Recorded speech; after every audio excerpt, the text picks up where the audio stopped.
And we are recording. Welcome again, everyone. We are now, I have to take my book here, I think in our sixth webinar.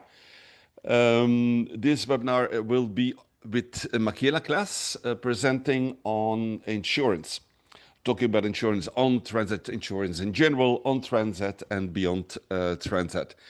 As usual, purely for housekeeping and logistics, we ask everyone to keep video and audio muted so we do not interfere with the presenter.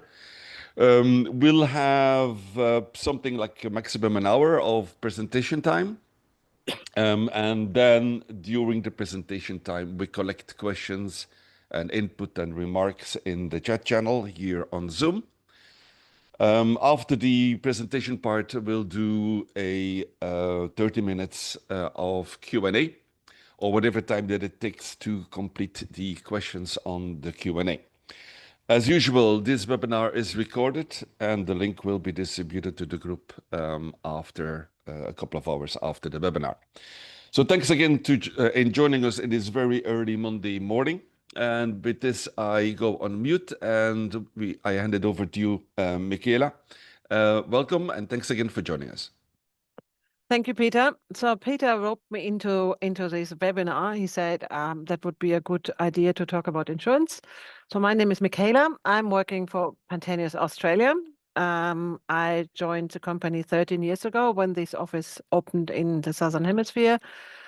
We belong to the Pantenius Group. Few of you know maybe Pantenius or have come across the name. It's a family-owned business out of Hamburg. It's 127 years old. It's the family is heavily involved in the business, and it's a nice family to work for.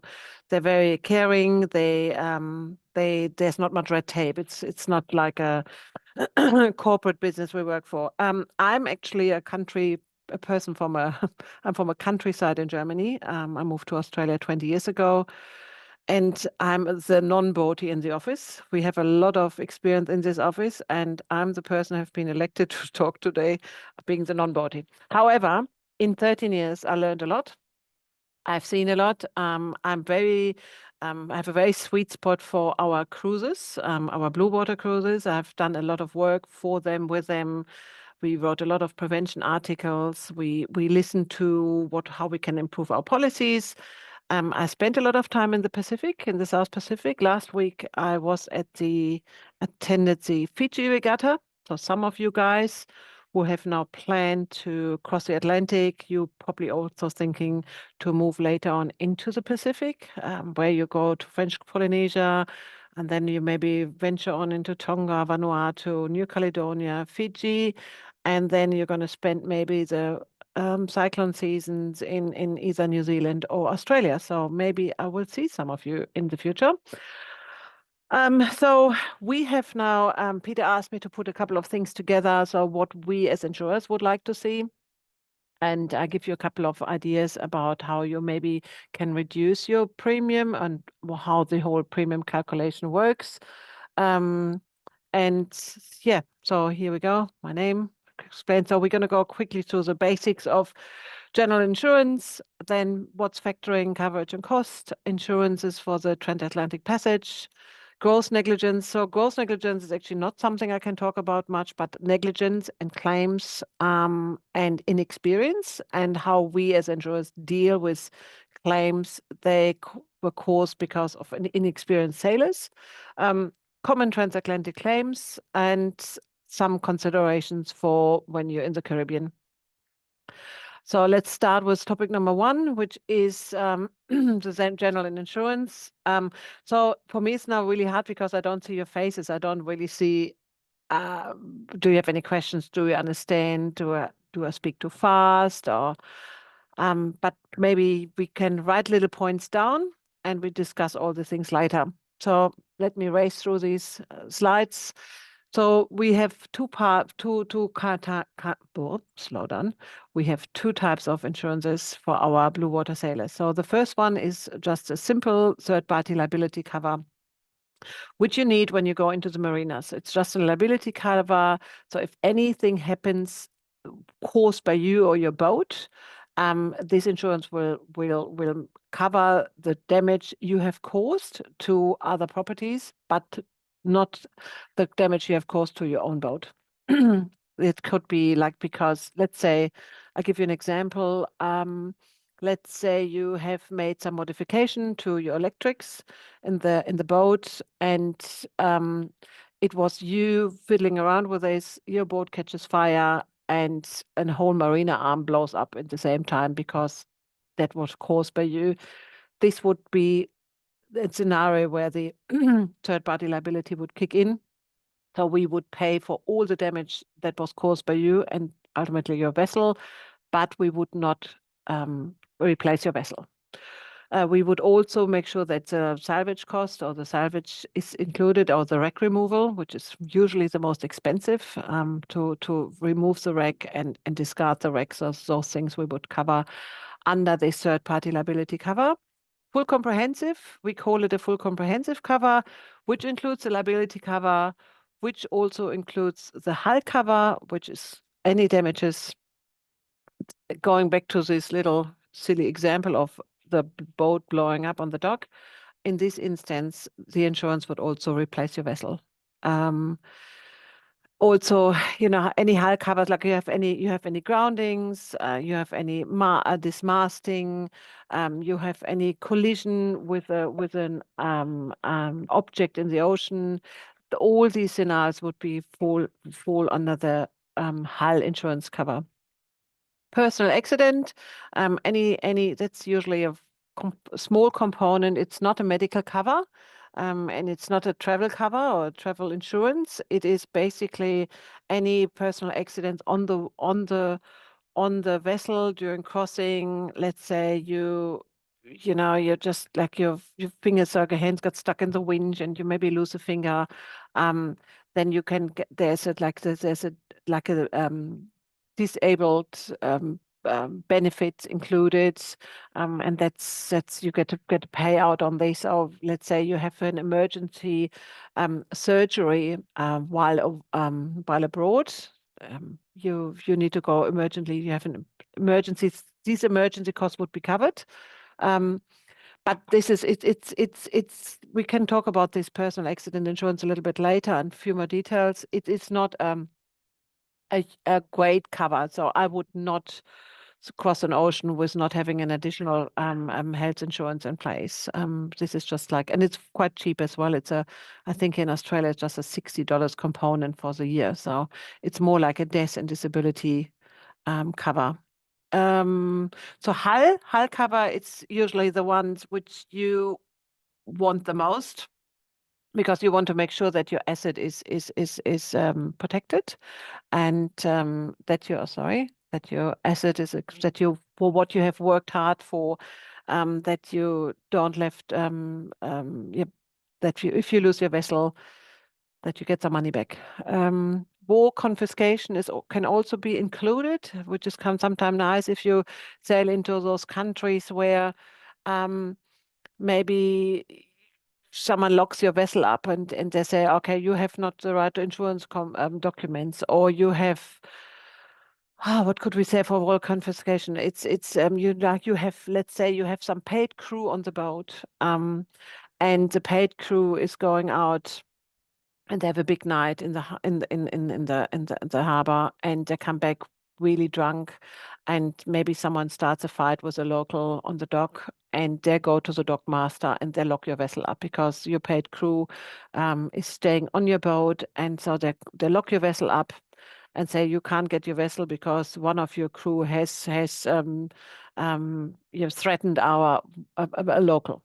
So we would, as an insurer, we would then come in and help you getting your vessel out of this locked stage. So that's basically war and confiscation. War as such is not that we allow any vessels into sail into war zones. It is more, I don't know why it is called war and confiscation, because it's not, war is not included in this. Personal accident, I just spoke about it. Paid crew. So paid crew is usually not covered under the personal accident because it's a paid crew. The paid crew, for those ones, we just would need a special insurance, like you can get a crew cover. And that's something you need to. Usually, the paid crew comes also on board for these crossings. They bring their own insurance, and that's because it will be hard for you if you're just like a cruising couple and you want to cruise with some friends. But for the crossings, you have paid crews on. They bring their own insurance. Skipper liability is the same. If you have a paid crew and the skipper, he has a skipper liability cover in place. Otherwise, we could also help you with those. If you just go back to our third-party liability cover, this one here, if you have an insurance, for example, with us, and you have your vessel, which is like I just spoke to Anton a bit earlier, he's from Canada and he has his vessel in the Med, and let's say he leaves his vessel in the Med and flies back to Canada for 2 weeks, and he's skippering his friend's boat on a weekend. So he would be under our policy he has for his boat in the Med. He would also be covered while he is skippering his friend's boat when he is on holidays at home in Canada. So as a skipper with the third-party liability cover, you always can skipper someone else's boat as well. So that's automatically included. So that's something if maybe you check this with your current insurance policy, because it's always good to know if you're maybe jumping on someone else's boat when you're somewhere to help them out, and you question yourself, hey, can I even drive this boat? Am I covered? What if I make a mistake? Do I have to pay for all of this? No, you don't. So that's a kind of nice cover to have. So all of you guys probably have insurance organized, and when you sailing in the Med, you have a cover for the Mediterranean area. That's how it works for our insurance. So you go into the Med, and now you say, now I want to do the crossing, I want to do in the Caribbean. We actually offer a special cover for the crossing, and then also we move you into a new cruising area, which would be the Caribbean. So how that works is you have the a cover for the Med, and this is usually a cover for 12 months. Then you go to your insurer and said, I want to do the crossing now, and we leaving at a certain date, and from that date onwards, the insurer will move you to the crossing, and they take the Med off of your insurance policy. They usually give you a pro rata refund for the non-used Mediterranean premium and charge you pro rata for the now upcoming crossing. And then also for the Caribbean. It will be more expensive than the Med premium, of course. There's more risk. However, that's what it is. You probably have all worked out already how much more it is with your insurer. What makes a difference is it's basically the same as they have you for the Mediterranean Sea. So it's the age of the vessel, and also, do you have an agreed fixed value policy or a market value policy? So agreed fixed value means you have agreed on the value of the vessel. Let's say it's 400,000 euro. If you have a total loss, that would be paid out. Yeah. So the value of 400,000 is the base for your premium calculation, and in case of a total loss, that will be paid out to you. This versus this insurance product versus a market value.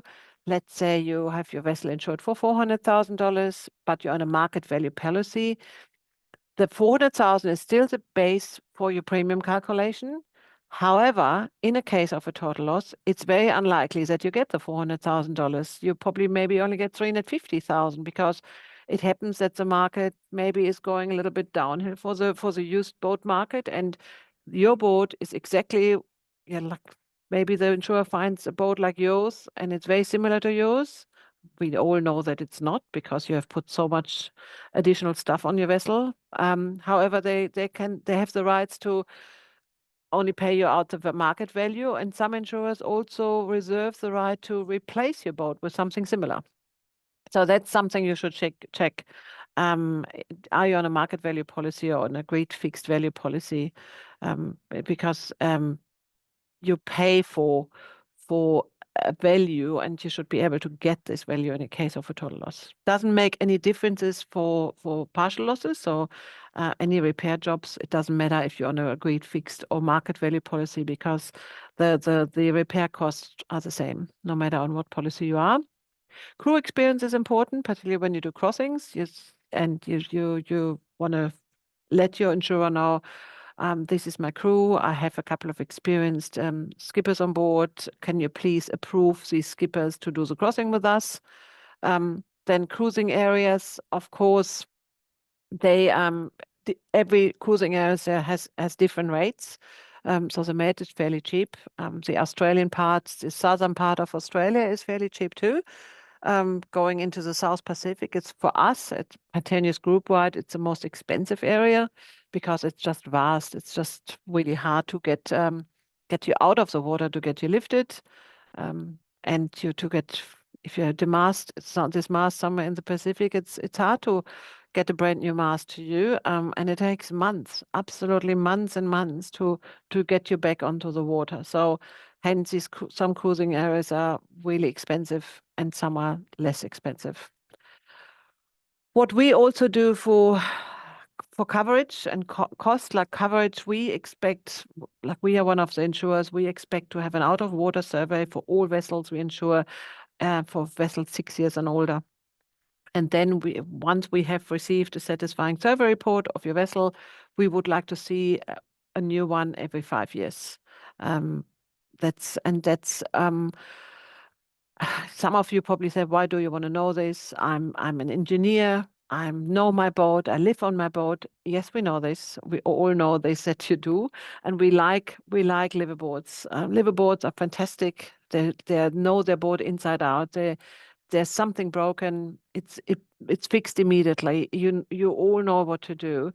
However, the people who pay for your, let's say you have lost your vessel, you had a grounding, or you had a dismasting, or it had a sinking, a lightning strike on your vessel, it's a total loss.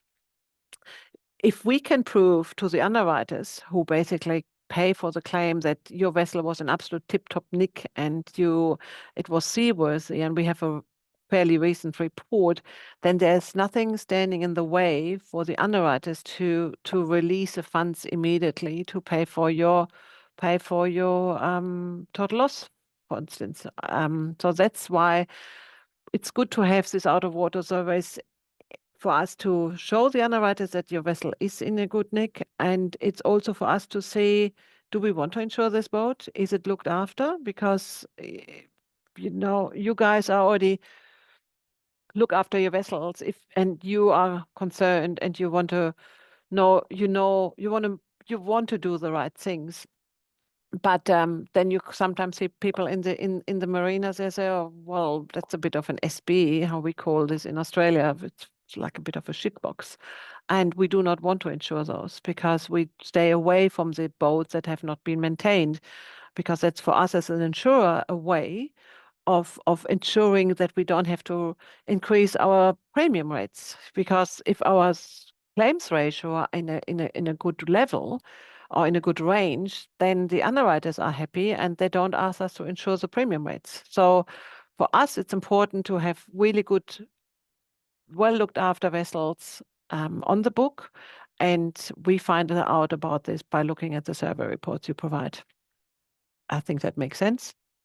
Rig reports, you all sail over to the into the Caribbean, so you have standing rigging is probably for many of you have replaced the standing rigging. If it's maybe 8-9 years old, the majority of the insurers, the first world country insurers, they do not offer any cover for standing rigging or mast coverage for any where the standing rigging is 10 years or older.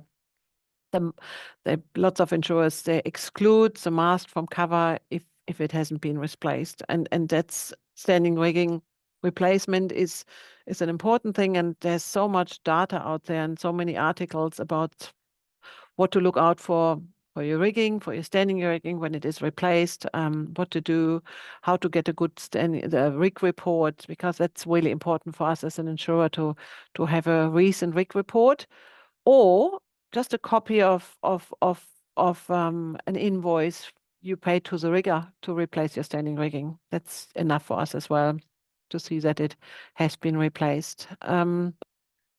Standing rigging is probably something we're going to, or the rig reports we address a little bit later. If you have really deep questions there, then I ask my boss to come in, because he's a sailor in the office who knows most about the standing rigging and who can help you with any questions and concerns you might have. Tips to reduce the premium. So you can always reduce the risk object's value. So you can always go say, well, instead of our $400,000 boat, I insure my vessel, just insure her for 300,000, because at least I get a little bit back, and it will help me with the premium payments. Keep in mind that there are more partial losses than total losses. So it is very likely that you have a claim, let's say, for rather $50,000 than that you lose your vessel for 400,000. So I shouldn't say this, but I do. It is true. Like, if you reduce the value a little bit, you can save some money. And if you, it's only a little gamble. Yeah, and it probably helps you if you spend 25% less loss on premiums over a course of a year. It's quite a bit of money you can maybe spend on other things while you're traveling. Laid up, always good to let your insurer know if you lay your boat up and you leave it in the Caribbean for, let's say, 4 months because you fly back to Europe. Put it on laid up somewhere in Grenada in the yard. It will be tied down, and you let your insurer know, and you get a premium reduction because you're not cruising, and that should be usually a reduction of 10 to 15%. Also, vessel registrations, you all have probably played with this. If you're a European citizen and your vessel has a European flag, it's very likely that you pay an insurance premium tax on your insurance premium, which is painful and expensive. And so a lot of our customers, they opt to have a vessel which is registered with a free port. If it's like Channel Islands or Langkawi flag, Polish flag, there. What else we have? Langkawi, Cayman. You see a lot of the bigger boats go for Cayman. So that means you do not pay any insurance premium tax. So that's maybe some combinations we can discuss a little bit later. Then let me know. I'm pretty knowledgeable when it comes to flags, what we can cover, what we could cover in our office with the Australian office. We have, for instance, a lot of expats that live in Asia, let's say in Hong Kong and Singapore. Let's say a Danish guy with a beautiful Hansi 575, and he's cruising in the Pacific. So this is actually a risk which non-European insurer would be able to cover, but for us it's not a problem, because he has a Langkawi flag, which is a Freeport flag. He is Danish citizen. He has a Singaporean address, and he's cruising through the Pacific. So it's for us not a problem at all to cover him. So vessel registrations, if you consider to stay in the Pacific for a longer time, of course it has again to do, have you cleared your vessel into Europe or not? It's all depending where you're coming from, but that's something to think about. So I have to almost touch this, like, a standard coverage enough? So you just get an insurance cover to cover you for a transatlantic crossing. So, and then it should be absolutely enough, because everything what can go wrong should be covered. So what else we have here? One of the important thing is always make sure or you have heard, or you have triple checked the underwriters of your current insurer. You want them to be first world countries to start with. You also want to make sure that your insurer is doing in-house claims handling, because you do not want to deal that like you want to deal in the case of a claim with people who actually know boats, so you know what they're talking about.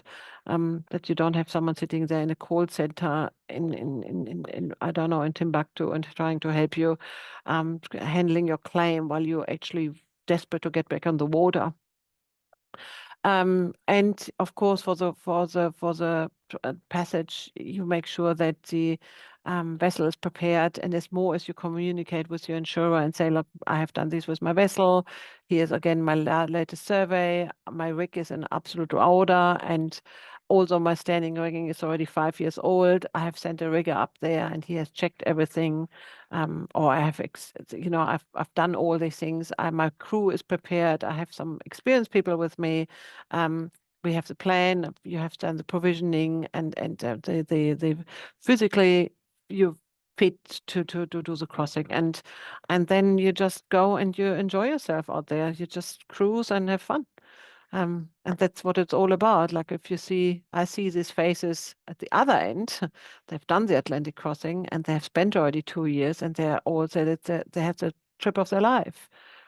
They all slide into the Pacific, and they're just lots of families, lots of cruising families, lots of couples. Uh, a lot of just single-handed handled sailors. They just got some crew on for the crossing, and they I've met last week one in Fiji. He came from Berlin, and his name is Holger, and he was there on his it was a Halberg Grassy 36, smaller Halberg Grassy, and he was at Port Denarau, and I saw this little German flag, and I looked and I said, hey, you, and I actually was insured with us. I saw the port name on our database. And I said, you're Holger? He said, yes. I said, you're from Berlin? He said, yes. I said, "So he said, yeah, I'm here by myself. I said, okay. So I said, where did you learn to sail? On the Wannsee, which is in a little lake in Berlin. He said, yes, exactly. So and I said, why are you here? He said, well, I just wanted to find out where Robinson Crusoe went, and so there's heaps of people out there, and it's so nice. Everyone is chatty, and everyone wants to share their stories, and it's the people you meet when you cruise. It's just beautiful. So, as you can tell, I'm very excited about that. Um, okay, here we go. Negligence claims. So, what about negligence and inexperience, skilled mishaps, and is stupidity covered? Okay, first of all, yes, stupidity is covered. Absolutely. We can't expect that everyone is a very super experienced sailor or boatie. Little example, on Sunday, the claims phone rang, and on Sydney Harbour was a family man, and he had his friends on a boat, and he had bought a little powerboat, a Regal 27. And he said, this boat is brand new. It's the first time on the water, and it just sank. So I had to get maritime in, and they had to help me pump the boat out, and it has water ingress. So he got his crew and not crew, his family and friends off the boat. Um, and the first thing we, of course, think is, yeah, you probably haven't put the bung in, which was the case. So he actually actively sank his boat with not knowing, and that's covered. Absolutely, that is covered. What's not covered is negligence. If we can prove it, if we can say, well, you have been negligent. So I give you a very sad claim, which we experienced during COVID. We had a beautiful family, actually, a couple. They had an older couple, not older, they were in the mid-50s. They had their families, and then they're remarried, and they bought themselves a beautiful catamaran. I think it was a French catamaran, a lagoon. I think it was a lagoon for 20, for 40. And they were going, they left Australia, they went over to Asia, spent some time in there, and then they were on the way to Africa. And then we all went into lockdown, and they spent the first month or 2 months of lockdown on the Maldives. And then the Maldives, they ran out of provision. So they went over to Zanzibar. And then they said, okay, all the weather windows, they don't work for us. Let's fly back to Australia. Let's find a route to get back. So they had actually called our office and spoke to my colleagues in administration and said, we would like to leave our vessel on the Seychelles. can we do this? We said, yeah, not a problem. So they had to actually book the space there to leave the vessel laid up in the Seychelles. However, the quarantine restriction for the Seychelles were that you had to be on the water for 21 days continuously. So they left Zanzibar, and it was day 9, and a storm came.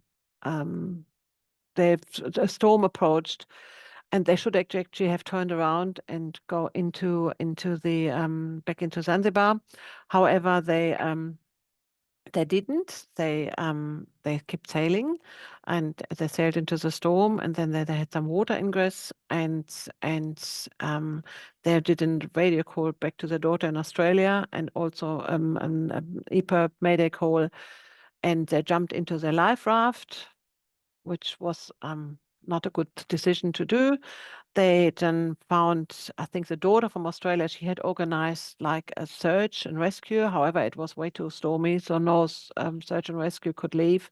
However, there was a big container ship nearby, and they put their hand up and said, look, we pick them up, we pick this couple up. And they found the life raft, they threw ropes down. The rope was missed by the person, by the husband, and then they lost eyesight, and they lost the life raft, the side of the life raft, and then they saw the life raft popping out on the other side of the boat. So they just got sucked under the vessel, which was incredible sad. And it was for us incredible sad for our staff here, because this family or this couple, they were in very frequent contact with our office, telling them where they're going, that they're going now from one cruising area to the next, and is it okay for us to stay in the Maldives during lockdown and all these things. And then we found out that we have lost them. And that's sort of this could have been a negligence, where we said they should have never sailed into the storm. But why they did is because they were under time pressure. They were under time pressure. They had their flights booked. They had already 9 days. They had only 12 days to go. They needed to be in the Seychelles at a certain time. And I think time pressure and sailing, that doesn't work. So we lost this couple, which was sad. And the family was very sad too. And and the vessel was never found. We actually wrote an article afterwards. Our managing director was very avid. He said, "You never step down into a life raft. Absolutely not. You always swim up to a life raft or climb up. You never step down. And in particular, if you have a catamaran and you have water ingress on one hull, that you still have a second hull. So these things float for a very, very long time. So it keeps that in mind. We have life raft also sounds very appealing to everyone. It's but we call it rather in our office now a last raft instead of a life raft. So that's a bit of a sad story to share with you, but it could almost be like a negligence. You sail, you leave a safe harbor, you leave a safe place to sail into something which is unpredictable. Sailing into a storm, and the warnings for the storm, they were quite severe. So we would have loved that they would have turned around and would have said they were so close to shore as well. They were only 90 nautical miles away from the shore, so they could have really made it. So that was sad. If you have any questions regarding this different claim scenarios, maybe then we can discuss this later. Are we going for time? Good, we're going good. I think Peter is happy. Common transatlantic claims, it can be anything. Dismasting, a grounding, a collision with a solid object, with a whale, with a container. You can have some kind of water ingress to something, like maybe something gave way. You can have ultimately a sinking.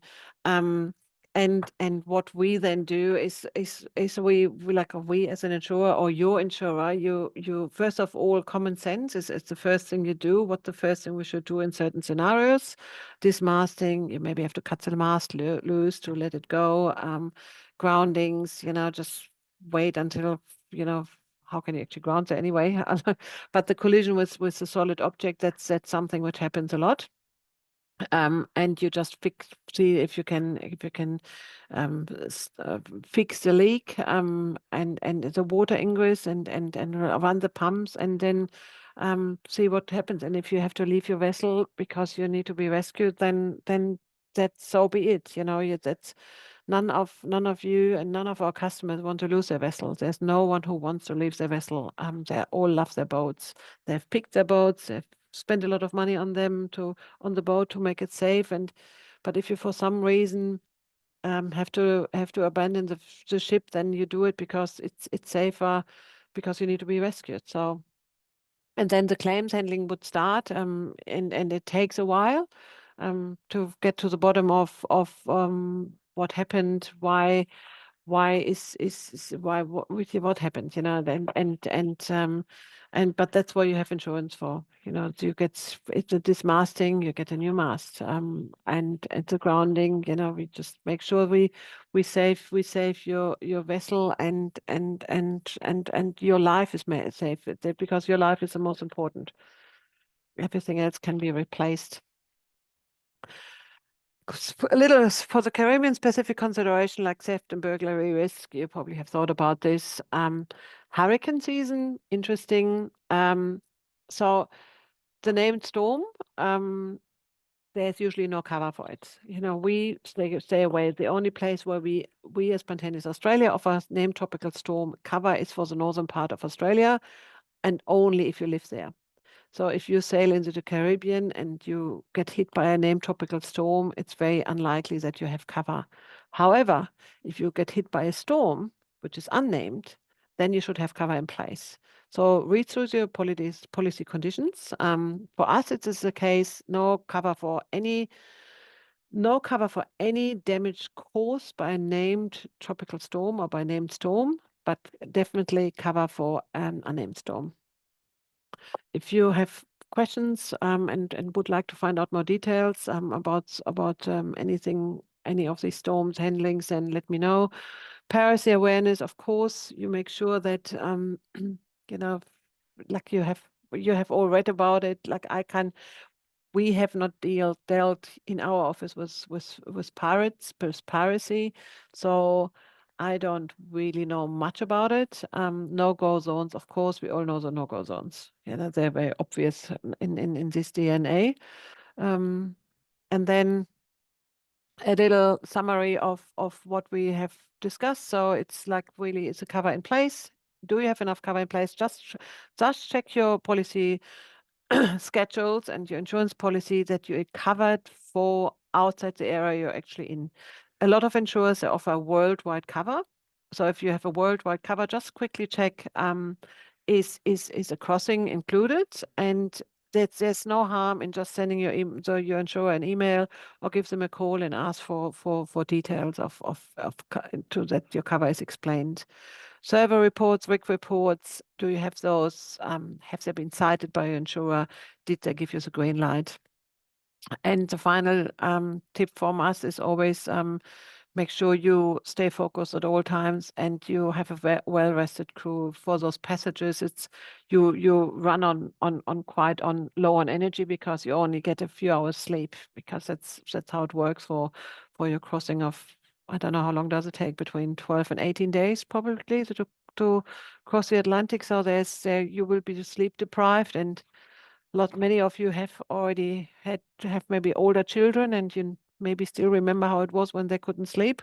That's how it probably feels, maybe even worse. So stay focused at all time when you're on watch, because sometimes these things can happen. This is a very nice image which we released a few years ago, which shows what really can be seen and you never know what's underneath.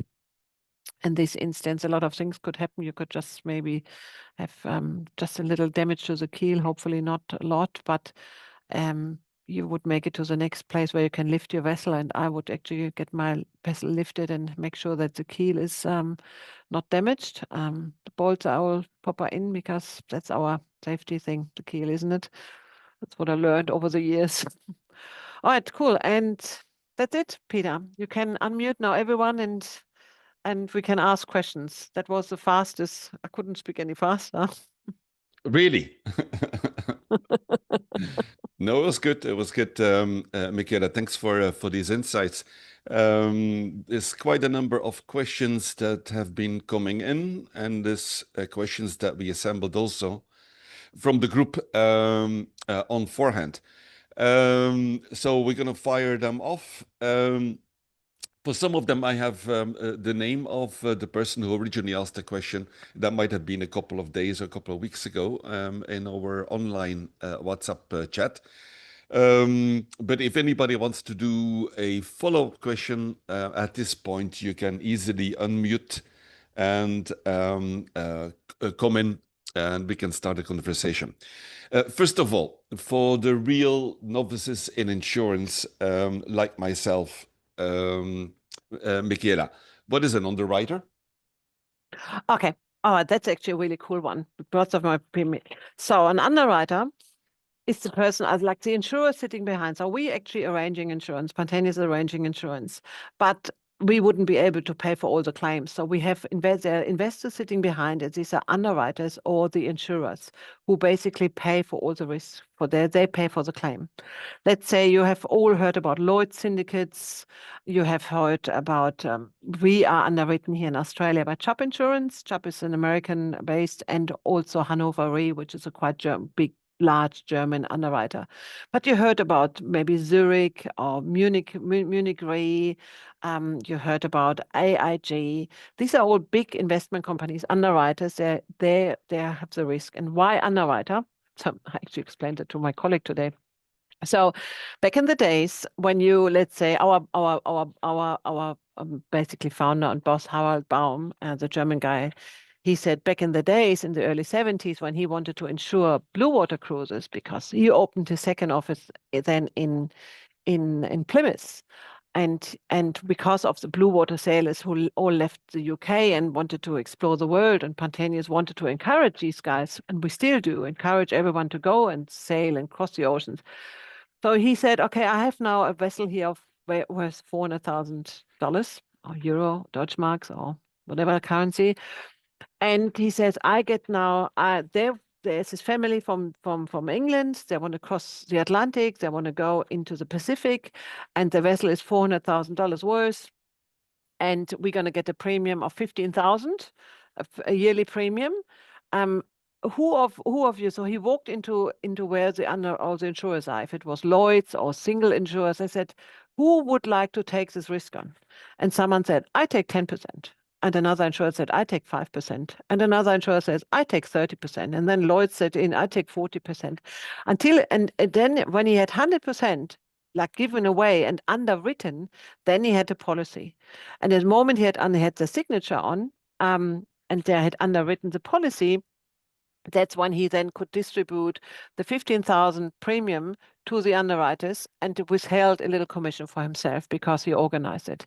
In a case of a claim, then Pantanius was basically dealing with the claim and handling the claim. But all claims payments were paid by the underwriters, 100% of it. And that's how it works. The underwriters are the people who are holding the risk. And it's interesting, it was back in the day, it was physically underwritten, this piece of paper. Nowadays, it's all electronic. So, and as a person who is insured, then I would know who these underwriters are because you stress the importance to make sure that you call it that you have a first world underwriter with a certain reputation. So if a claim would happen, that you have a chance of actually being reimbursed. So as an insured person, I would know who the underwriters are. Always you have to. It is in the conditions. They need to name the underwriters. It's always in the financial service guide. So if you insure through a first world country, it's a financial service we offer, and we have to be compliant and we're heavily regulated, and disclosing who our underwriters are is an absolutely must. Okay, very good. I'm going sequentially through the questions. So we're going to jump a little bit across oceans and across topics. Now, we're going on hurricane season. So the insurance wants boats typically outside of the hurricane belt. Correct me if I'm wrong. I think it is 10 degrees north. So south of that, correct me if I'm wrong, for the Caribbean. Now, you also mentioned there's never, no matter where it is, coverage for a named storm. And then a question that came in this is all of this also true if the board is on the hard? What if I go to Martinique And during the hurricane season, I store my boat on the Heart there. This is above 10 degrees north. It's typically in the hurricane belt. Does that limitation of no coverage in the hurricane belt also include when the boat is on the Heart? Okay, cool. All right. In the hurricane season, like in the hurricane belt, if you cruise around there and go during the hurricane season into these areas, you have full coverage. You have full coverage for any other claim, but not for any damage caused by a named tropical storm. Mm-hmm. And if your vessel is on a hard stand in Martinique in the belt, and it gets blown off by the named tropical Mm-hmm. storm, there's no cover. No Okay. cover. You lose your boat. Yeah. Yeah, yeah. However, if it's blown off by a normal storm, or if it's blown off it because someone like burned it down because let's say the Or hit it, vandalism, truck hit it, yeah. or say a truck, that's all covered. That's all Mm-hmm. covered, but not any if it's caused by the named tropical storm. Yeah. And there was a question I saw in the chat channel. You talk about named storms. You're not talking about numbered storms, right? It's a fully named storm in which there is no coverage. Correct. Okay. Good. We continue. We're really switching topics here. This was a question from Philip. He says, I am switching my previous insurance contract to a circumnavigation contract. And this question probably is different from insurer to insurer. He said, I'm told that for a circumnavigation contract, it needs to be paid in advance on a 1 yearly installment and not monthly, which I used to do for my, I think it was a Met insurance. Can you answer that question, or is this really pertaining to... We do the same. Yeah. We do the same. We said outside Australian waters, we would like to see the premium paid in full. Otherwise, we offer quarterly payments. But then again, sometimes, if a customer is with us for a while, then we say, okay, yeah, it's fine if you stay on quarterly. But generally, outside your local cruising area, if you cruise around the world, premium for the year needs to be paid in full. Yeah. Okay, very good. Question from Anne in the group. She said, we're having problems finding insurance for the Atlantic crossing with just the two of us on board. Although we have years of experience, on our vessel, we sailed our vessel for quite a while. We have no qualifications which show practical qualifications, other than, what many of us have, an ICC certificate. Is this something which is typical for all insurance, that for a transatlantic, they would want to have more than just two crew, leave alone one crew on board? Is two crew uninsurable, or single-handled uninsurable? Single-handed, we probably would struggle. I don't think anyone would go single-handed crossing the Atlantic. Yeah, but I can't see why we would not insure a couple. Yeah. It's a couple, and they take it really easy, and they have experience, and we don't see why we wouldn't cover them. But I can ask very quickly, or we just ask. Like, hang on, give me 1 second. I ask. Yeah.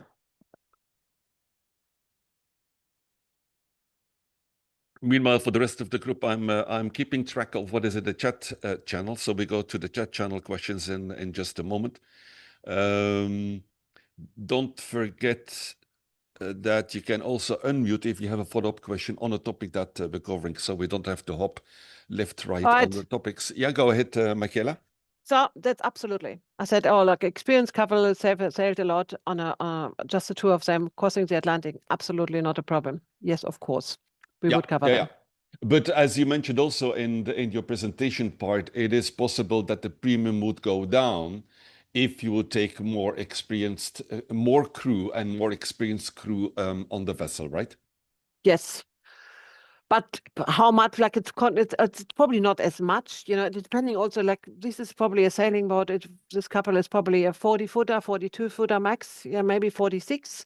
And everything bigger, then of course you need more crew. Yeah, and as more crew you have and it's more experience, if you have an approved skipper on it, yes, it will be reduced. But I don't think this couple would be punished with really incredible high premiums because they're just by themselves crossing the Atlantic. Mm-hmm. Yeah. Now, Um, uh, I have never owned a boat, so I've never really dealt with insurance on the boat itself, but it looks like, particularly for sailing vessels, it looks like it is more a customized assessment by the insurance company for each vessel, each situation, each area on the possible risk, and then finding underwriters for it, more than, let's say car insurance. My car, I insured online. It was like in 5 seconds and it was done. Am I right Yes. in my impression? Yes, yes, you're absolutely right. Look, the European boats, the sailing boats, they usually go into winter storage. So the mast is Hmm. stepped, they come out. The boats in Australia and New Zealand, they're in the water 24/7. They're Yeah. so, and then you actually, our underwriter in, like our underwriter in the house here, like our boss, actually, he looks at every boat. So he knows every boat as well. So he can see, okay, a Halberg Rossi, or what are the other Hans Christians, those boats. They're Hmm. big solid, not big, they're solid vessels, and no matter how old they are, they will make the passage easily. Of Hmm. course, and if you like, now, look, I think it is not a matter. Yes, it is a matter of what kind of vessel you have, and where you're from, and where the vessel has been and how old the vessel is. But then again, it's not a massive punishment. It's just usually the Hmm. value. The value is sort of the crucial thing. As higher the value of your vessel, as lower the rate is we apply to it. Yeah. Yeah. Now, is it also true that as part of this, I would almost call it negotiations with the insurance company before I engage with my boat to be insured for a transatlantic, is it also true that insurance companies give a significant discount if you sail as part of an organized flotilla, like the Ark? Well, that could also be a race, right? Or it could be a race. Yeah, yeah, yeah. No, I but the would arc, assume that you give no, less discount if I want to do a full-blown regatta with my boat across the Atlantic I know, than. but we Mhm, have also spoken to people, and they have done the arc, and there's some arc rally. There should be a crossing, but it end up in a little race. mhm, mhm. No, but it's definitely good to know that potential crossings, you're close to a group, you inform yourself, you prepare yourself, Mhm. because it's a big thing, and particularly if you have never done an ocean crossing. That's I have spoken to a lot of people. It's for the first crossing can be a little bit overwhelming, and Yeah, and of course it's much easier if you feel like it's a team effort. People look after you. They look while you know that you're out there, and absolutely for us it's definitely um nicer to hear if they're part of a group, yeah, and go together. yeah, yeah, yeah. But it was also, I think, because the ARC has particular rules for participants on safety, and they also do a physical inspection of the vessel before they leave and before they're formally accepted as part of the ARC rally, physically before they leave on Las Palmas. But probably this is also dependent insurer to insure. On one particular vessel where we crossed with the ARC a couple of years ago, the insurance discount that they had was actually bigger than the cost of participating in the ARC. So that must have been a really significant discount that they had. But it Okay. probably depends insurance by insurance company. All right. More on coverage. There was a question that came in. You talked about hull coverage, but hull coverage is more than just the hull, right? So it is the whole boat. It is just a term, hull coverage. Correct. It's a whole Yeah, yeah. board. Yeah, it's a superstructure, it's Okay. a hull, it's a mast, it's the whole thing. Yeah. Yeah, yeah, okay.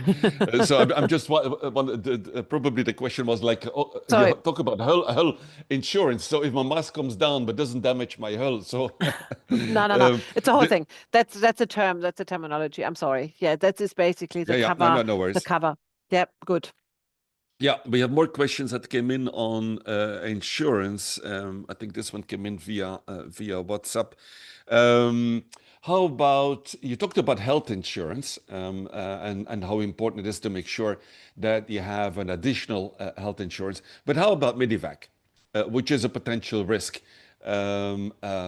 Somebody gets ill, somebody has an injury. where it would not be safe anymore to keep this person on board during the rest of the transatlantic, and this person needs to be medevaced. Leave Yeah. alone, and we don't want to, it's a bit of a sad webinar now because we talk a lot about risks and sad stories. But again, it's also reality and a little bit of a heads up. Leave alone that we have a serious incident and somebody is in a life-threatening situation and really needs to get off the vessel and needs to be medevaced.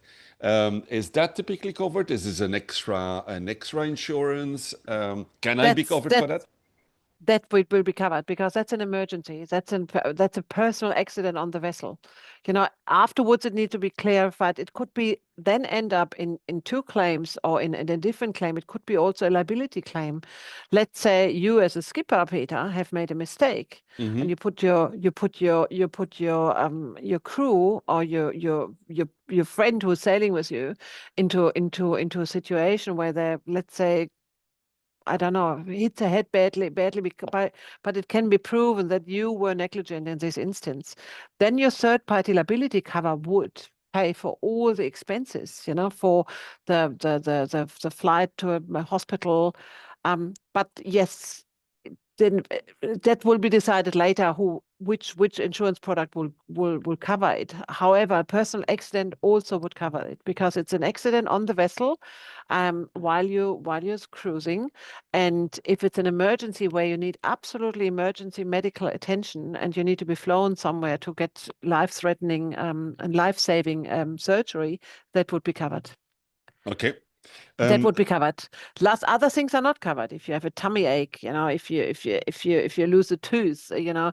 if you have any like let's say you pick up a bug, a tummy bug, and you need to be hospitalized because you're losing a lot of fluids. Those things are Mhm. not covered under personal accident. It's not an accident insurance. And Yeah, but it yeah, would probably be advisable, correct me if I'm wrong, that you have an additional health insurance uh, specifically for personal health. And yes, if you get extra crew on board, which a lot of the cruisers do, and very often they take people that they don't know on board to insist that these people have a valid health insurance.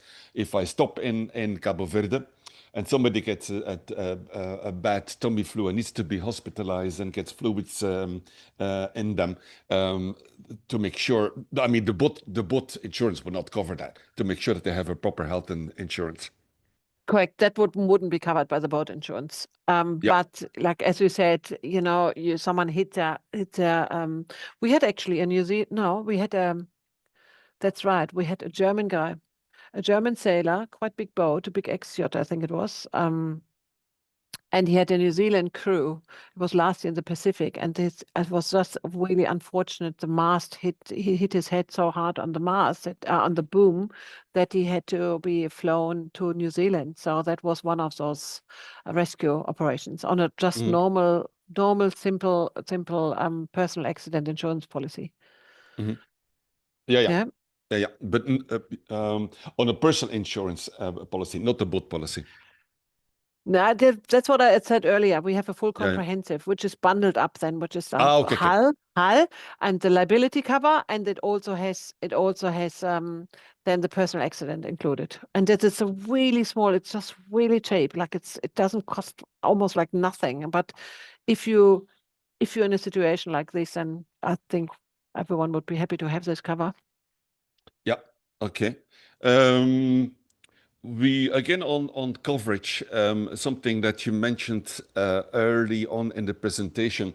You said that paid crew is not covered by default in the insurance, correct? Correct. All right. Now, how about if the skipper pays for my ticket? I come on board.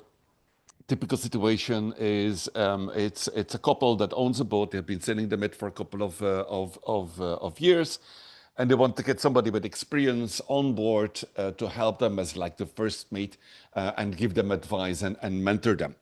And the person is not paid, but they pay my ticket, they pay my food, they pay me a stipend, blah blah blah. Am I paid crew? Or am I not paid crew? You paid crew when someone pays you. You write an invoice to someone. That's paid. The If moment they there is pay an for invoice, yeah. if they pay you, if you get physically money, if you have been paid, if you get food, this is like you're looking after a friend. You come on board, like you get your ticket paid for. It's still considered as a favor, isn't it? Yeah, Mhm. it's yeah. No, you're not paid crew then. You're just crew. Yeah. Paid crew if you have been paid. Yeah, and I'm asking these questions because these are typically scenarios that happen for a transatlantic, where temporarily some people step on board. Now, in that scenario, also, not paid crew but paying crew. So, assuming that the moment that a skipper would ask for a fixed fee for crew to step on his vessel to be allowed to sail as an opportunity for these voluntary crew to sail across the Atlantic. And we see I run a Facebook page for Noforeignland for transatlantic trips, and we often see people advertising berths but paying birds. So they ask to cover, the normal expenses to make the trip a little bit cheaper. They ask, for instance, for $100 per day per bird. Now, I assume then it becomes more like a commercial venture for which there is a completely different insurance policy, no? Yep. Correct. That's but there's a moment you take money from someone, that's a completely different ball game. It's sort of you have a charter business Hmm. almost. Yeah, it's like a chartered vessel, and it's still cover should still be in place, but you need to check your because it's skipper charter. It's not bareboat charter, so it's you still skippering, and you have some birds Hmm. on board. They can get the crossing, and they pay you as a skipper or as a boat owner. So it's still covered. It's still covered they're as paying crew. So it's basically they're covered under the policy because you are chartered. You charter, a skipper charter. It is. Yeah. And it Yeah, becomes often the probably gray because it might not be totally. a fixed fee, even with a written contract, but it might be that crew that steps on board contributes for the marina costs, the fuel cost, insurance costs, of course, food cost, and they have a shared account where they just put all of the costs in and divide it up. But there it becomes rather gray area. Is this a paying charter? Is this paying crew? Or is this a cost sharing crew? I would assume that it can become quite gray between a commercial venture versus a non-commercial I venture, for which for the insurance company it makes a difference, no? It would, but it's really hard to say that you have a financial interest in something Hmm. and you only chip into food bill and then a bit of insurance and fuel bill. Yeah, it's more like you share the cost because you're allowed to be on someone's boat, and you Hmm. help you chip in. That's not really a commercialized view. You just Hmm. you chip by chipping in is the same as um, you do with your friends as well. You not just help sharing the cost. On the other hand, you're allowed to be on this boat. It's not a that's not really considered a charter because it has no money as if it happens all the time. If you have a boat and you always have 5 to 8 people there, they pay for all your expenses, and you still say, well, this is not a charter. Well, if you do it all the time, then maybe it's a different ball game. Yeah, but Yeah. just by having a couple of guys on that, you can't. No insurance company really can prove, because no money was actually sent into your account, or no money has been handed over. So there was no financial Or transaction as contract such. signed. Hmm. Correct, correct. No agreement between. That's not commercial then. Yeah. Okay. We're now concentrating on the questions from the chat from Julian and Julia on Lalaria. Um, is there a different third-party liability dependent on the regions? For instance, is there a particular third-party liability for boats visiting the Caribbean? No, we just like, again, it's all about the cruising area. So Hmm. the cover is the same, but they need to say, okay, I can only say how we do it. So if you are in the Med and you have a liability cover for the Mediterranean Sea, then we would actually change it to the crossing and to the Caribbean. The cover Yeah. itself, the product does not change, only the Yeah. cruising area changes. No change in product. And that's probably the premium. Premium, then you would, like we only have, yeah, we do actually for the third, if you have a standalone policy for third party liability, which is fairly cheap, we do give a worldwide cover and you can do whatever you want to do in that year, or we just give it for a certain region. So we don't slide them in and out because it's, and yes, it's probably double for worldwide cover. And 50% off. It's just for the Met. Keep in mind, the premium changes because every country has a different requirement for liability cover. The marinas in Australia, they want to see a 20 million Australian dollar cover. That's probably 12 million euro. In New Zealand, they are at 10 million Australian dollars. You know, that's at 6 million euro. Then other ones, so each country has different, but you can find this out on Noonside or on the marina side, because the marinas you're going to visit and you maybe pre-book in, they actually usually tell you if your cover is efficient and sufficient or not. Yeah. Okay. We had a number of questions. I'm gonna try to group them a little bit. Do you cover Canadian registered boats? Asks Antoine. Antoine was the person that we were chatting with Michaela just before, because he said, I remember I was trying to get a quote last year. I wasn't able to get one. Because things have changed, so you could try again. Try again. Ask for me. I give you an extra discount. Now it's gonna go around, on all the Facebook forums. Michaela said that. Yes, I know. I put myself in a really, really tricky situation here. Yeah. And the problem is you're actually recording it, so there's proof. There's a proof in the pudding later. Yeah. Oh dear. We're going into the legal part. The disclaimer signature will happen in 5 minutes. How about premium tax specifically? You talked about premium tax depending on the where the vessel is registered. Correct. What was it? Julian and Julia on the Laria asked, what about how is UK and Australian flag vessels situated in all of this for the insurance premium tax? So that's the question is basically we have an Australian owner with an Australian registered vessel, with an Australian flag vessel. So that's quite interesting. Not interesting, it's actually quite easy. While the vessel is in Australian waters, we charge GST, which is the Australian VAT, and we also start the stamp duty, which is the Australian insurance premium tax. The moment these vessels leave the Australian waters, no taxes or duties are applicable. At the moment they're leaving these cruising grounds, there are no taxes applied. Hence, our Australian owners, we always move them in and out of Australia because we don't leave the Australian cruising area on their policy, because that would mean they have to pay taxes, and we don't want them to pay taxes.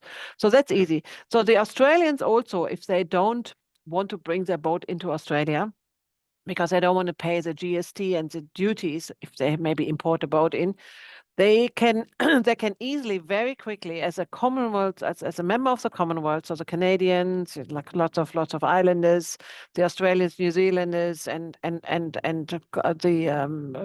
lots of African countries, they can register their vessel with a British small ship registry office. It's for vessels up to 24 meters. It's online. Within half an hour, you have a ship registry. Doesn't cost much money. However, if we insure a vessel with a British flag in international waters, we as insurer are obliged to charge insurance premium tax. And for the British office, it's 12%.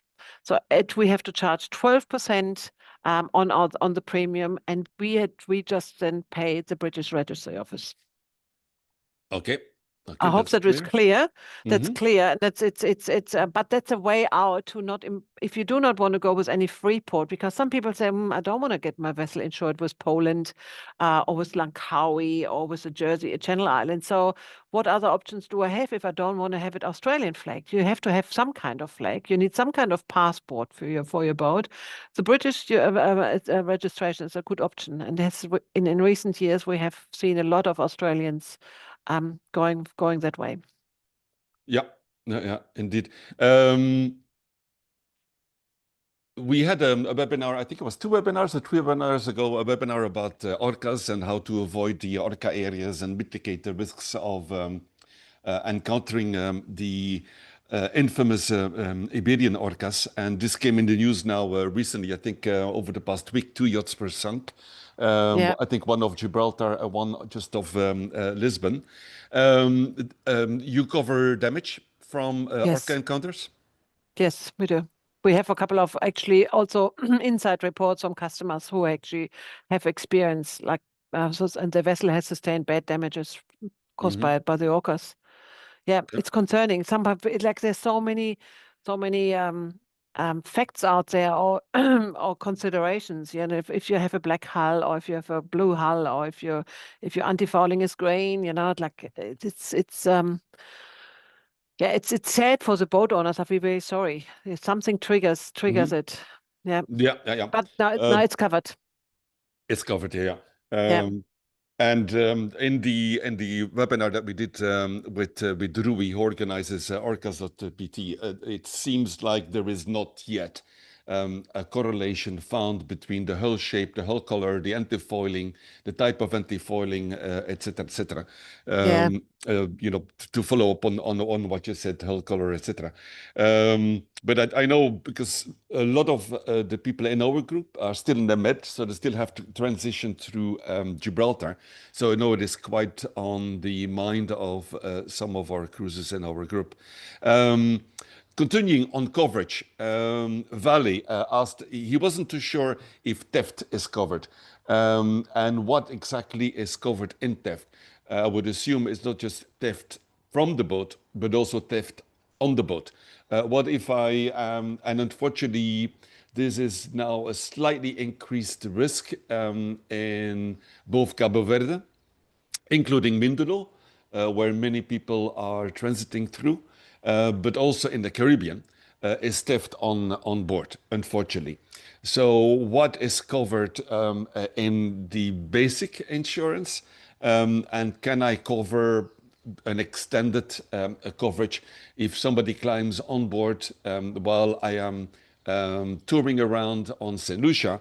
Somebody comes on board and basically empties the content of my boat. Okay, cool. So that's basically we don't add on, we don't say, okay, we give you more insurance coverage. Yes, we do give you more insurance coverage, but personal accidents, for instance, or personal, not accident, personal effects, there's a cap to it. So everything what's inside your boat, if it's maybe your laptop or your camera or your phone or those Hmm. things, Hmm. because that's what people Cash. steal. Cash, that's what people steal. So there's a limit up to 10 or 20,000 or 30,000, whatever you nominate. And if like it needs to be proved that there's a force used to get into your boat. If your boat is open and you're just cruising around there, having a super time, having a nice lunch somewhere ashore, Hmm. um, and there's no evidence of that they broke in, or that you had it all locked up nicely, Hmm. then it will be really hard for you to get this get cover, or get it replaced. However, if you send us a message, hey, I have been robbed here, they took all these things. Look, here's pictures of the door, it has been broken up, and blah blah blah. Then the coverage will be in place. With your dinghies, be careful, have them always up or hoisted up, and have them locked up. Have those steel wire things, the Hmm. chains, and not just hanging there on a chain and said, oh, there was this little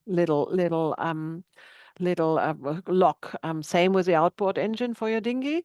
Make sure it's Hmm. really bolted on and it's locked. So if you can prove to your insurer that you have locked all these things up nicely, and you did Hmm. everything you could potentially do to safe keep your vessel and all the items on and next to it, then there should be no reason why your insurer is not covering the theft or the burglary. Absolutely not. But there is a certain cap to it. Okay, the tender has a certain value to it, yeah, and there's a cap, so you can't just say, "Oh, Yeah. yeah, I had $100,000 in cash there." Yeah, Yeah. so you have a cap, so that's also should be written. The personal effects, the cap to it, and we have a maximum item. I think per item is $3,000, the maximum value for one item. Yeah. Yeah, so could be a Yeah. laptop then. Okay. Yeah, and I said, okay, my laptop is gone, and I have $20,000 of damage, and and 30 items have been stolen, and one was my needle, brand new a MacBook, and it was $3,500. We would say, okay, for that laptop we give you 3,000 because the maximum, and then we add all the things up. Yeah. Yeah. Yeah. And But as with a within it, tender, yeah, it's always better to try to avoid it than yeah. because it's not just the value of the laptop, but it's all of the work on it. Ah, everything. Just make sure you back that all up and I Yeah. have it on hard drives as well. With a tender, I just can say, if you're in a marina and have the tender behind your boat and have it just tied up on a little rope, and it's maybe a locked up marina, and the burglars come at night by water and take your whole tender with you. Brand new high field with a beautiful 10 horsepower engine on the back, and then it's gone and no insurance company will pay for it. You Yeah. can, Yeah. and then you argue, but it's a safe marina and it's locked marina, but it still can be stolen. So it's at all times, if you don't have an eye on your tender, make sure it's proper locked up and the engine is locked up, because it's so disappointing for you guys and to find out that it's not covered because you haven't locked it up like you normally do because you're sitting in a marina. Yeah. Yeah, yeah, indeed. And it doesn't have to be in Cabo Verde or in the Caribbean. It's also in Europe, unfortunately, and in well-reputed marinas that it does Yeah. happen. We had a question from David, but I don't think this would be the right forum to ask. He asked, for a typical annual premium for a catamaran worth $700,000. But what I would propose for questions like these, if people would have follow-up questions, Michaela, can I forward them your email address and then they can Forward direct to my it? email. Yeah, Yeah. okay, And okay. I can, what I can't answer that, and I circle around in the office because, Yeah, as yeah. I said, there's all the boaties in the office, so they usually know the answer. Yeah, exactly. Because I wouldn't want to go here on this platform to go on, quotes and estimates because No, there's no. too many That's because variables probably. there's too many variables, there's Yeah, absolutely too many. Where you want to go, and how old is the vessel, and what have you done to it? Has any claims did you have any claims in the past, and so forth. If you send me an email after Peter gave you my email address, just put in the subject line "finding Dory" because then I yeah, know already yeah, what's going on. Yeah. yeah, exactly. And we get the 30%. I'm not going to go there. um, I'm Flemish, my mother, I've learned from my mother, you never step into a shop unless if you're ready to start negotiating the prices. Um, from John and Julie on Wanderer, we're looking at cruising in Mexico once we cross the Atlantic. And it has a special rule about boat insurance where the boat must have liability insurance issued by a Mexican insurance. Um, do you know anything about that? No, but a lot of people, but Singapore does the same. So because they want to make sure that as soon as you've done something wrong there, that they have a local insurer because Yeah, then they can negotiate with them. It's Singapore has the same, and also Malta. They do the same. So they want a local third-party liability insurer. But what I would do, you have your normal insurance with maybe your European insurer, and then you go into Mexico and sign up for like whatever 3 months with a liability cover for that. So just to be safe. yeah, yeah. And in Yeah. that, can I then reduce it from my standard insurance contract with, let's say, the European insurance, or doesn't it work that way? You should, but like if you have a full comprehensive insurance. So if you have hull and TPL and personal accident in one package, the TPL, the liability component, is such a low component in that Yeah. package that it's actually not worthwhile to reduce it Yeah. for 3 months or 6 months. Yeah. Yeah. Okay. From Steve, we talked about the registry of the vessel, but is the nationality of the owner also as important as the flag of registration for the vessel in finding an Can be. underwriter? Can be. For us, for instance, we cannot cover any US owned and US flagged vessel. If the address, the residential address is US, and if the vessel is registered in the US, we have no cover for it. Yeah, I However, heard that. if we have an US citizen and he has his vessel insured in on the Marshall Islands, or he is going Cayman Islands, then it doesn't matter if he's a US resident. So sometimes um, the residential status is also important. So we usually ask first the insured address, the residential address, the flag, and then sometimes we also ask, because then they say, okay, why do you live? Let's say the Danish customer who lives in Singapore and has a nice German-made boat and he cruises in the Pacific. Hmm. We then say, okay, you live in Singapore. What nationality are you? And he said, well, I'm a Danish national, like a Danish citizen. I was like, Hmm. okay, well, that definitely makes a difference. Unfortunately, we still have sanctions for certain countries, and there's some country residents where we have to still run it through the sanction search. But that's a normal thing. Everyone actually runs through the sanction search. So we make sure that we do not insure any dodgy people. Yeah, yeah, yeah.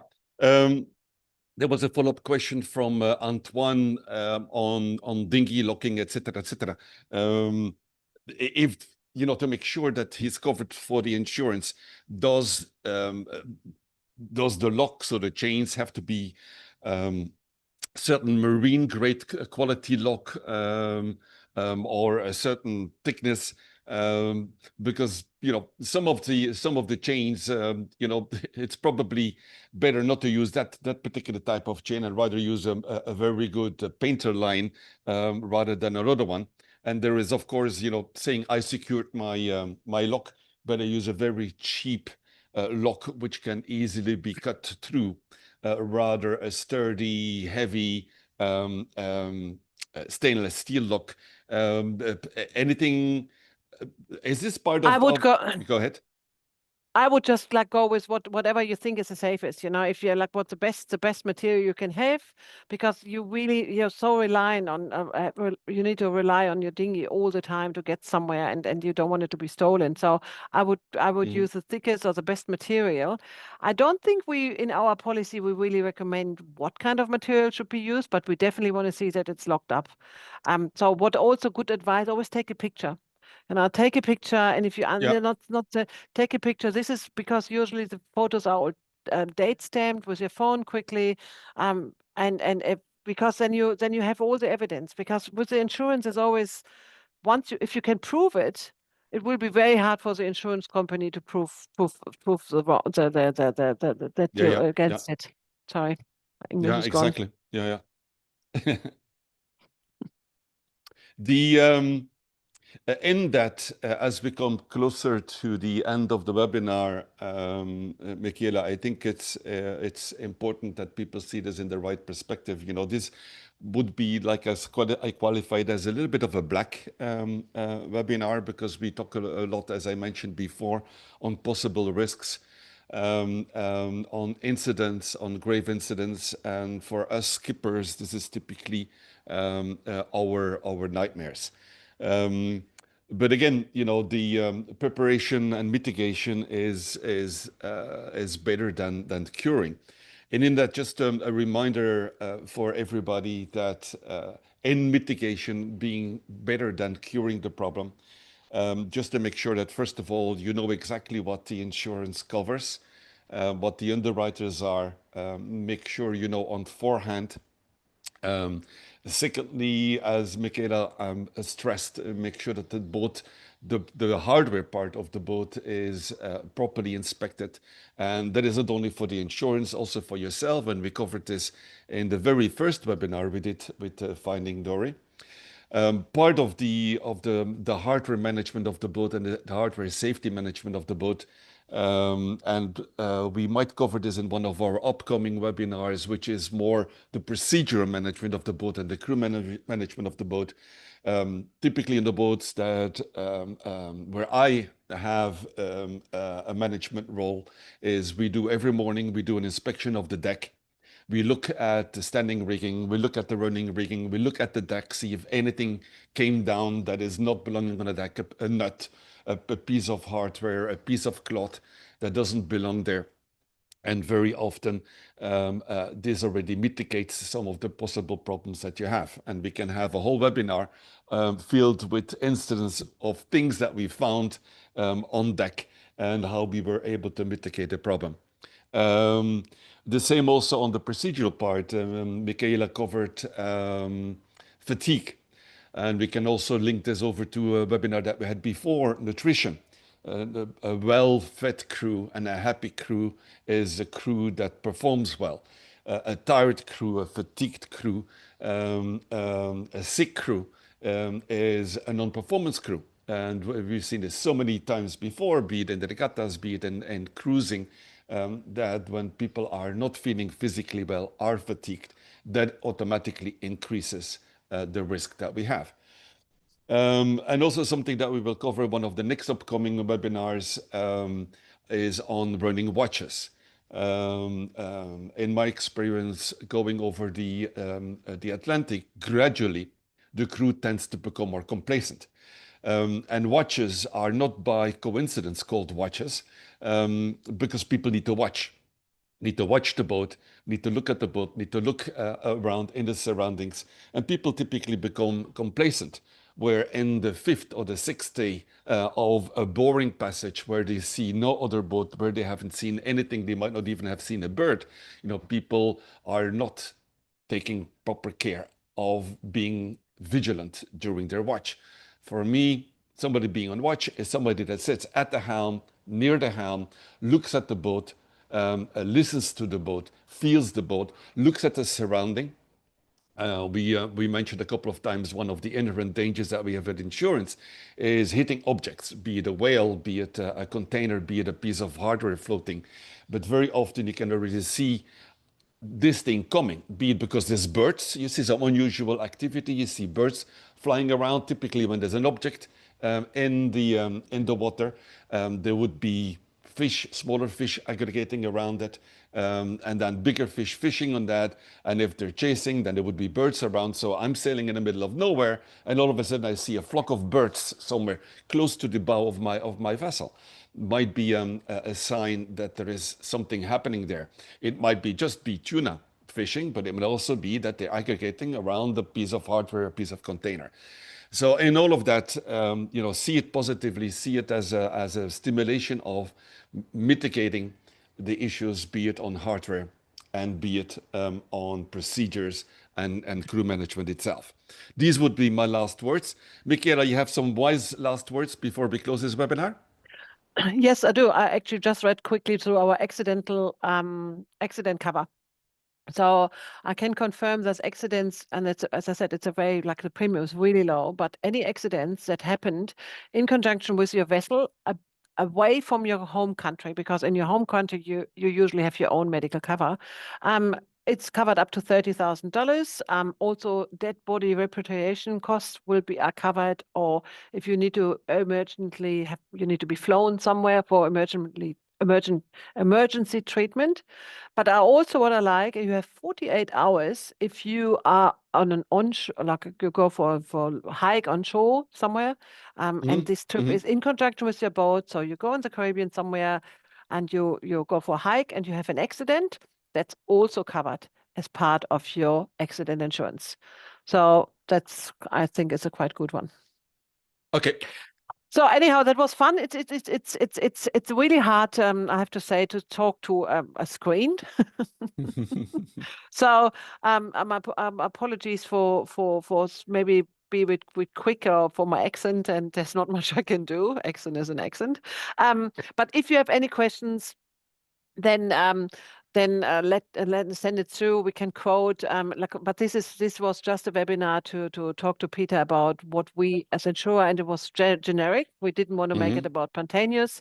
If you're a member of the Noforeignland site, you probably are, which is fantastic. They do blogs, and sometimes I write the blogs there. So if you keep an eye on the next blog, there's a little bit of a surprise in them. I can't say more, but there's a bit of a benefit in there for the Noforeignland members, which we and have that's come up with. blog.noforeignland.com. Yeah. Okay. All right, cool. Hey guys, heaps of fun. Peter, it's amazing what you do, and you prepare these guys so well. So actually, you should get a discount on your next boat. I'm never gonna own a boat. If I ever buy a No. boat, just shoot me. And you know what BOAT stands for? Do you know this, right? BOAT. No, it's something What's it? financial. Yes, absolutely. It's a bring on another 1,000. Okay, I leave you with that thought. Take care, guys. All Thank you right. so much. Cheers, Bye cheers, bye. cheers. Ciao, Bye ciao, bye. Michaela. Thank you Cheers, very ciao, much. Thanks, ciao, ciao. everyone. Bye-bye. Ciao.